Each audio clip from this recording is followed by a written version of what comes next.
नमस्कार मंडळी, मी अमेया वैद्य तुम्हा सगळ्यांचं आपल्या चॅनलमध्ये खूप खूप स्वागत करते। आज आपण जातोय 5 मानाचे गणपती बघण्यासाठी। तर आपल्या या सोसायटीपासूनच आधी सुरुवात करूया। आधी मी तुम्हाला दाखवणार आहे सोसायटीचा आपल्या गणपती आणि मग जाऊया समोर। तर चला।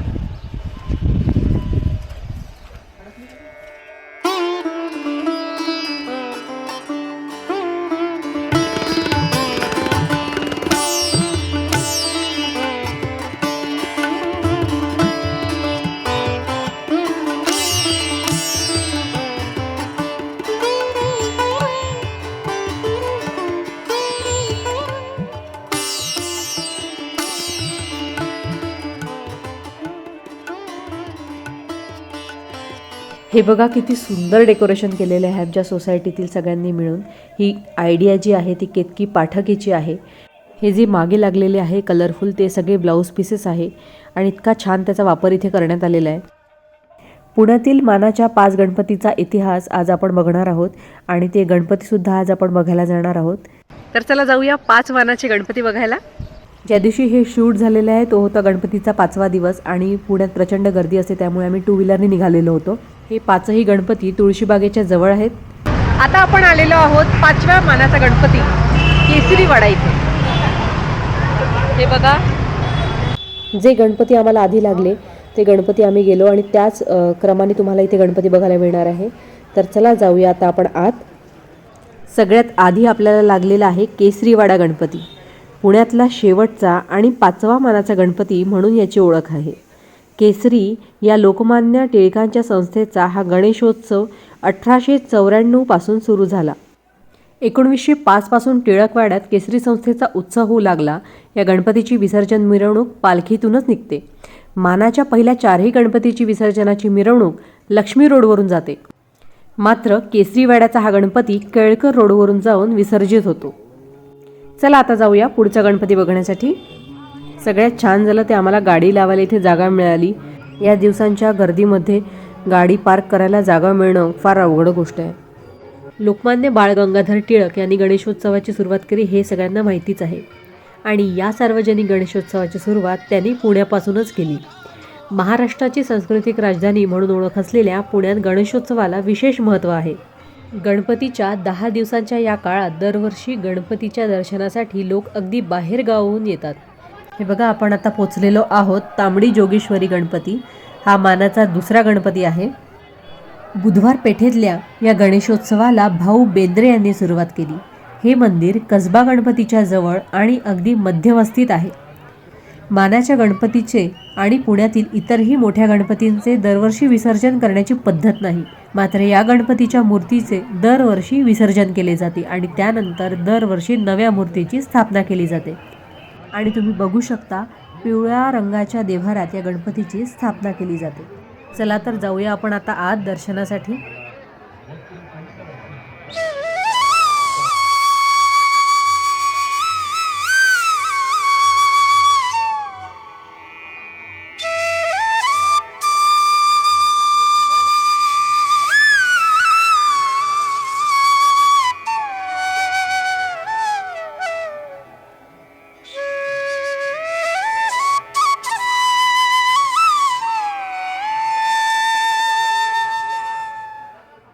तुम्ही भाविकांची गर्दी इथे बघू शकता आणि रोडला पण तुम्ही गर्दी बघू शकता, किती गर्दी आहे। एवढ्या पावसात सुद्धा, पाऊस दुपारपासून सुरू झालेला आहे आणि पावसात सुद्धा भाविकांची प्रचंड गर्दी इथे बघायला मिळते। आपले 5ही मानाच्या गणपतींचे दर्शन पावसातच झालेले आहेत। दुपारपासूनच पावसाला सुरुवात झालेली होती आणि व्हिडिओमध्ये तुम्ही नंतर बघू शकाल पाऊस किती वाढलेला आहे आणि लोक छत्र्या घेऊन भाविकांची गर्दी तिथे तुम्हाला बघायला मिळणार आहे।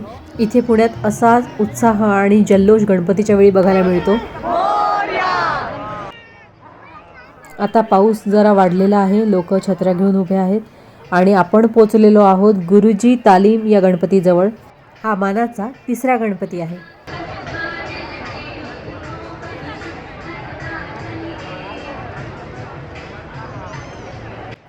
या गणपतीची मूर्ती अतिशय आकर्षक आणि मोठ्या उंदरावर बसलेली अशी आहे। या ठिकाणी असलेल्या एका तालमीमध्ये हा गणपती बसवण्यास सुरुवात झाली। भिकू शिंदे, नानासाहेब खाजगीविले, शेख कासम वल्लाद यांनी या उत्सवाचा पाया रचला। आता तालीम अस्तित्वात नाही। लोकमान्य टिळकांनी गणपतीचा उत्सव सुरू करण्यापूर्वी 5 वर्षे आधी या गणपतीचा उत्सव सुरू झाला. या गणेशोत्सवाला 1887 मध्ये म्हणजे सार्वजनिक गणेशोत्सव सुरू होण्याच्या आधी सुरुवात झाली. हिंदू मुस्लिम ऐक्याचे प्रतीक म्हणून हा गणपती ओळखला जातो. चला तर आपण या सुंदर मूर्तीचे दर्शन घेऊया.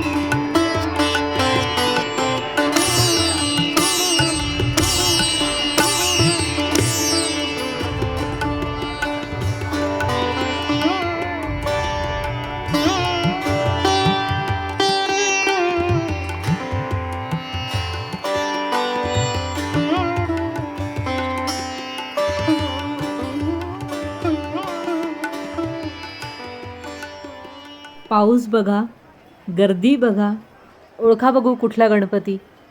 हे आहे पुण्याचं आराध्य दैवत तुळशीबाग दगडूशेठ गणपती.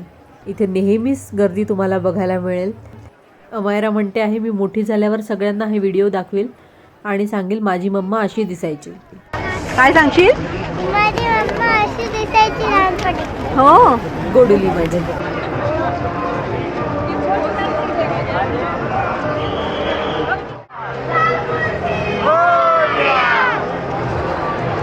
श्रीमंत दगडूशेठ हलवाई सार्वजनिक गणपती ट्रस्ट सुवर्णयुग तरुण मंडळाच्या वतीने ट्रस्टच्या 131व्या वर्षी गणेशोत्सवात अयोध्येतील प्रभू श्रीराम मंदिराची प्रतिकृती साकारण्यात आलेली आहे. या सजावटीचे उद्घाटन औसा संस्थान नाथ संस्थानाचे पीठाधिपती पु गुरुबाबा महाराज औसेकर यांच्या हस्ते करण्यात आले. हा उद्घाटन सोहळा पाहण्यास हजारो भाविकांनी एकच गर्दी केली होती. हा गणपती नवसाला पावणारा गणपती म्हणून ओळखला जातो. एवढ्या पावसात भाविकांची गर्दी पार करत आता आपण पोहोचलेलो आहे आत. ही जी तुम्हाला दिसते आहे ती आहे दानपेटी. माझ्यासारखे असे बरेच लोक असतील ज्यांना वाटत असेल दगडूशेठ गणपती हा मानाच्या 5 गणपतींमध्ये येतो, पण हा मानाच्या गणपतींमध्ये येत नाही. हा नवसाला पावणारा असा प्रसिद्ध गणपती पुण्यातला आहे. तुळशीबागचा गणपती आणि दगडूशेठ गणपती हे दोन्ही वेगवेगळे गणपती आहेत. ते तुम्हाला या व्हिडिओमध्ये बघायला मिळणार आहे. जो तुळशीबागचा गणपती आहे तो मानाच्या 5 गणपतींमध्ये येतो. अयोध्येतील प्रभू श्रीराम मंदिराच्या प्रतिकृतीचा आकार 125 फूट लांब, 50 फूट रुंद आणि 100 फूट उंच आहे. प्रतिकृतींमध्ये 24 खांब व 24 कमानी उभारण्यात आलेल्या आहेत. खूप श्रद्धेने लोक या गणपतीच्या दर्शनाला येतात. चला तर घेऊया या आराध्य दैवताचे दर्शन. कलेचं आणि बुद्धीचं दैवत म्हणजे गणपती. यावर्षी राम मंदिराची सजावट आणि आरास केल्या गेलेली आहे. भव्य दिव्य व डोळ्याचे पारणे फेडणारी आकर्षक अशी सजावट बघा तुम्हाला इथे बघायला मिळते आहे. आपले छान इथे दर्शन झालेले आहे.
त्या काकू म्हणाल्या माझा पण शॉप घ्या की तुमच्या यूट्यूब चॅनलमध्ये.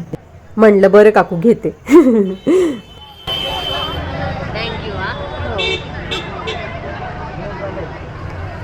समोर दिसले मला हे गजरे आणि सुंदर सुवास तिथे दरवळत होता. म्हटलं चला घेऊया. आणि थोडंसं पुढे जात नाही तर अमायराला दिसले हे खेळणे. न घेता आता ती कशी राहणार, तिला हवं होतं त्यातलं एक खेळणं. अरे बापरे, हिने हे चॉईस केलेलं आहे. चला तर आता जाऊया आपण चौथा गणपती, तुळशीबाग गणपती. हा गणपती फायबरचा आहे. तुळशीबाग सार्वजनिक गणपती उत्सव मंडळाचा गणपती उंचच्या उंच मूर्तीसाठी ओळखला जातो. आणि हे बघा, तुम्ही बघू शकता आपण पोचलेलो आहोत तुळशीबाग गणपती. किती सुंदर दिसतोय हा गणपती. तुळशीबाग या खरेदीच्या ठिकाणी याची स्थापना होते. इथे सुरू आहे गणपती विसर्जनाची तयारी. बरेच लोक 5व्या दिवशी गणपती विसर्जन करतात. तर हे बघा, हे 2 गणपती जात आहेत आता विसर्जनासाठी.